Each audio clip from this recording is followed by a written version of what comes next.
Senior सियासतदान फवाद चौधरी साहब हमारे साथ मौजूद हैं। Thank you very much Chaudhary साहब आपके वक्त का। खान साहब ने जो एस्टेब्लिशमेंट को ये कहा कि हम मुज़ाकरात के लिए तैयार हैं, आप अपना नुमाइंदा मुकर्रर करें, उसके चांसेस तो कुछ कम ही लगते हैं कि वहाँ से प्रॉपर कोई नुमाइंदा मुकर्रर होगा। इस पर मैं आपसे बाद में बात करता हूँ, लेकिन एक दौर के अंदर जब आपकी हुकूमत थी तब तो बाकायदा मुज़ाकरात क्या करने, वो तो मुलाकातें हो रही थी जो ख्वाजा आसिफ साहब ने बताया है। रेट्रोस्पेक्टिवली सिर्फ स्टार्ट यहाँ से, फिर अगले बात पर मैं आता हूँ। आप लोग सर, आप तो वजीर इत्तलात भी थे उस वक्त, खान साहब वजीर आजम थे उस वक्त, किसी को पता नहीं चला कि ये बैक चैनल इतने राब्ते हो रहे हैं, बल्कि मुलाकातें हो रही हैं 20-20 मिनट की, और वोट देने को तैयार हुई है PMLN।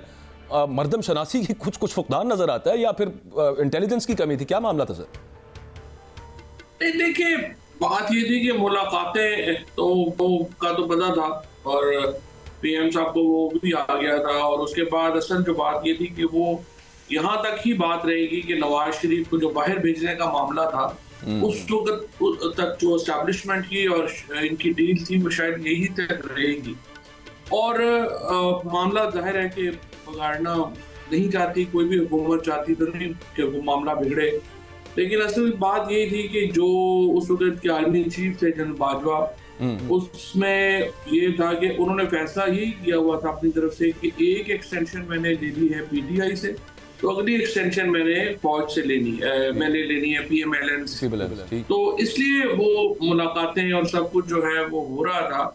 और ये जो ख्वाजा आसिफ हैं और राना तनवीर साहब एक्चुअली ज्यादा जानते थे। राना तनवीर साहब का नाम अभी तक नहीं आया, मैं हैरान हूँ। ख्वाजा आसिफ का नाम आ रहा है, राना साहब पता नहीं आप अपनी किस्सा कहानी कब बोलते हैं, वो अपनी दास्तान सुनाएंगे। ये जो इमरान नवाज शरीफ साहब को जो बाहर भेजा था, मुझे बड़ी अच्छी तरह से याद है, you were almost the only person, या आपके अलावा मेरा ख्याल शीरी मजारी साहिबा कहती थी कि ये बाहर चले कैसे गए हैं, झूठी रिपोर्टें कैसे हुई हैं, पूछा जाए इसके बारे में। लोगों को पता ही था कि ये भेजा किसने है, किस तरह से बाहर चले गए।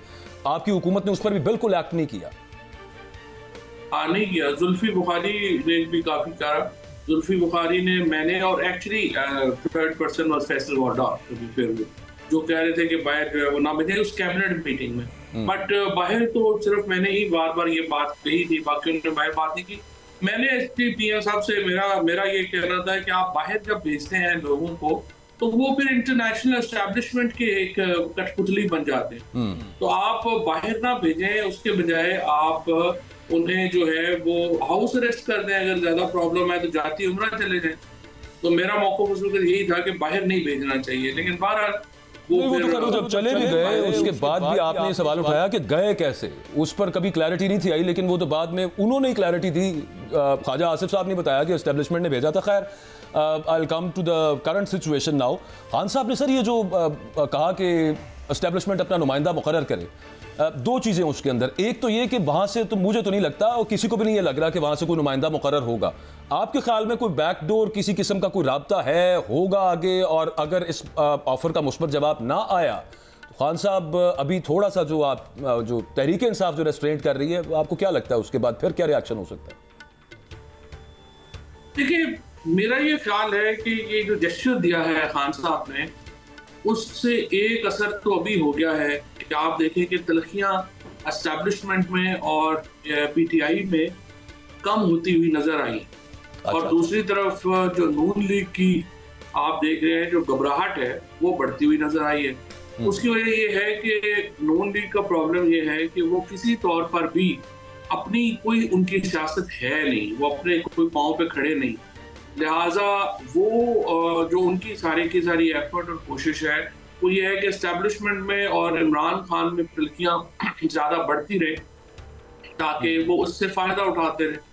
लेकिन इमरान खान के इस बयान से आपकी बात बिल्कुल सही है, ऑफिशियल नुमाइंदे कहाँ अपॉइंट होते हैं एस्टैब्लिशमेंट के? अगर बात होनी है तो वो तो बैकडोर पे ही होगी।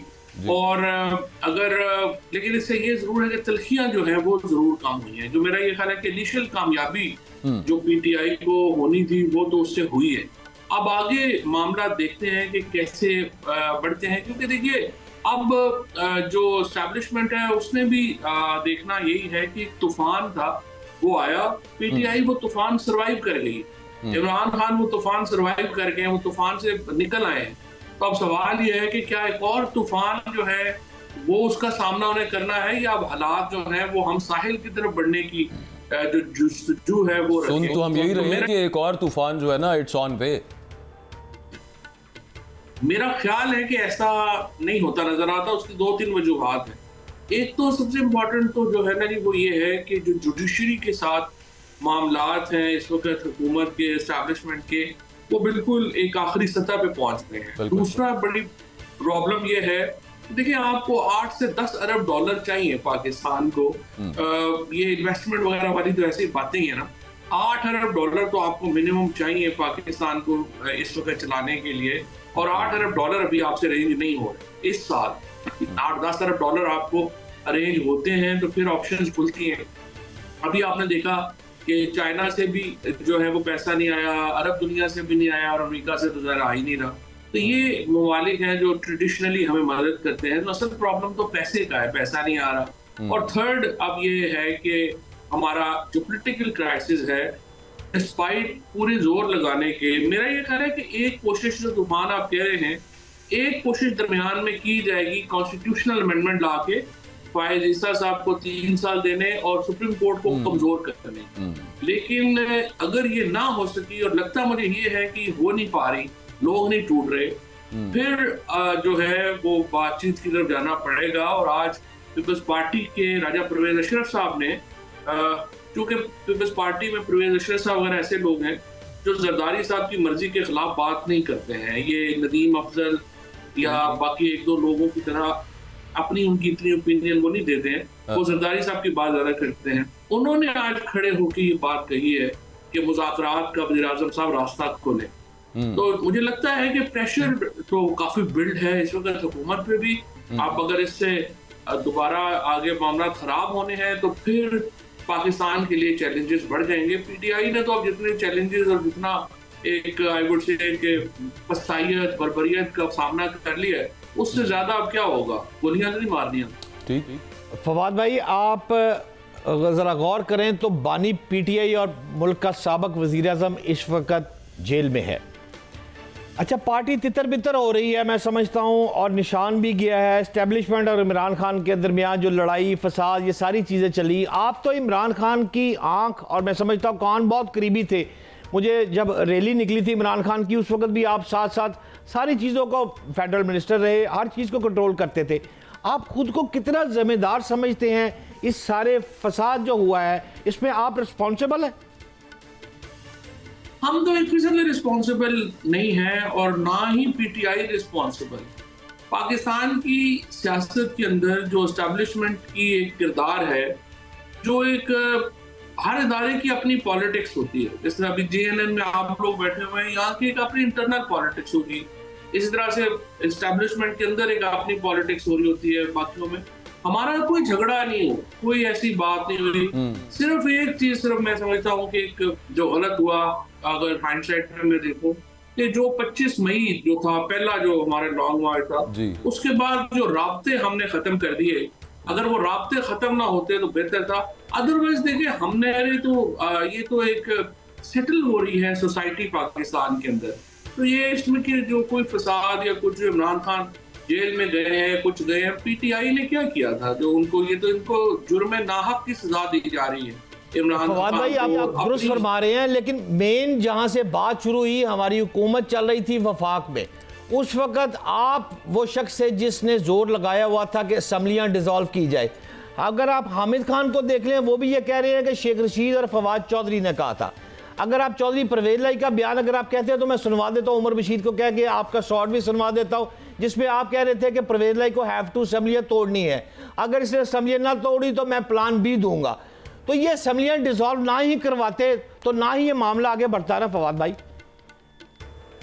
देखिए, ये तो बिल्कुल ही एक ऐसी बात, पहली बात तो ये कि हामिद खान साहब तो जाहिर है उस वक्त थे ही नहीं, ठीक तो थे, उनको नहीं पता किसने क्या किया, वो तुक्के मार रहे हैं। शेख रशीद साहब तो बहरहाल इस कन्वर्सेशन में शामिल नहीं थी।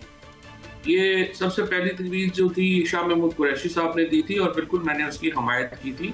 और इसलिए हमायत की थी कि जब आप पॉलिटिक्स के अंदर, इमरान खान जिस किस्म की पॉलिटिक्स करते हैं वो सिंगल दुक्की वाली सियासत नहीं करते और क्रीज से निकल के फैसले करने की सलाहियत रखते हैं, छक्के मारने की सलाहियत रखते हैं।